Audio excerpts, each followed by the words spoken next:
Well, we return now to Washington and the arrest of former Trump campaign chairman Paul Manafort. Arise News chief correspondent Eric Ham has more.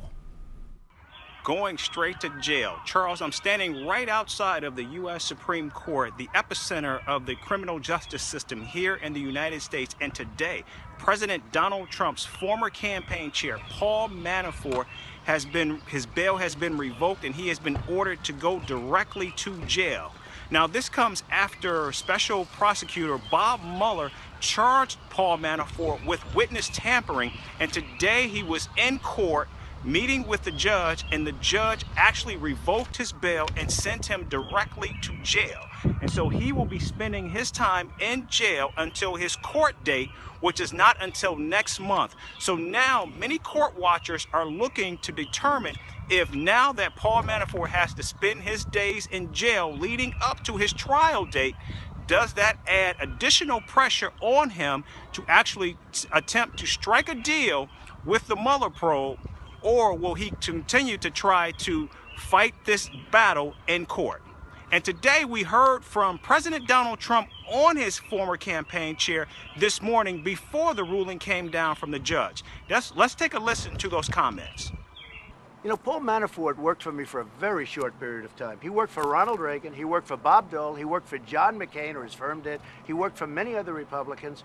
He worked for me, what, for 49 days or something?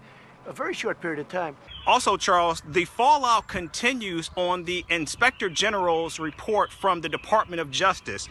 President Trump today, at that very same gaggle this morning, said that he has been completely exonerated from the report that was issued just yesterday from the Inspector General on the Department of Justice. Now remember, this Inspector General's report was an investigation into the investigation of Hillary Clinton's emails during the leading up to the 2016 campaign. So it did not actually involve President Donald Trump at all. Now the report issued a scathing critique of fired FBI Director James Comey. It said that he acted inappropriately and that he was actually insubordinate of Department of Justice officials.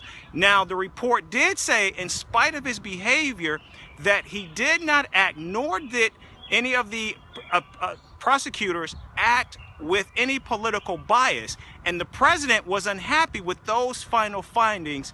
In fact, let's take a listen to some of the comments that he made this morning on the Inspector General's report. I think that the report yesterday, maybe more importantly than anything, it totally exonerates me. There was no collusion, there was no obstruction, and if you read the report, you'll see that. What you'll really see is you'll see bias against me and millions and tens of millions of my followers. That is really a disgrace. Just yesterday, embattled Attorney General Jeff Sessions used scripture from the Bible to justify one of the Trump administration's harshest policies. And this is a policy directed towards immigrants who are fleeing, trying to enter into the United States. And the policy has seen the Trump administration separate children from their parents. And so now we're getting a lot of pushback from members of the president's own party calling this policy harsh and inhumane. In fact, Speaker Paul Ryan spoke on this issue, saying that now the Senate will take up this issue on the House of Representatives will take up this issue on the floor of the House beginning next week.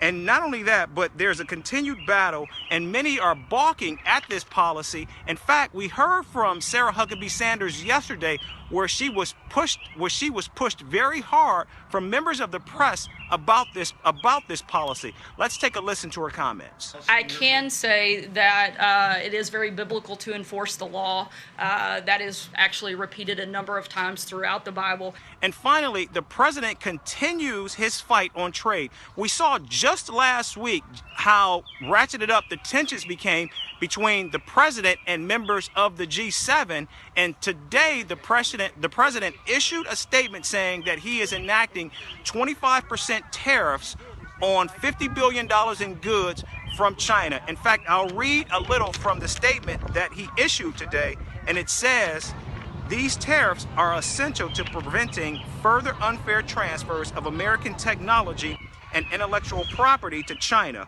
which will protect American jobs. In addition, they will serve as an initial step toward bringing balance to the trade relationship between the United States and China.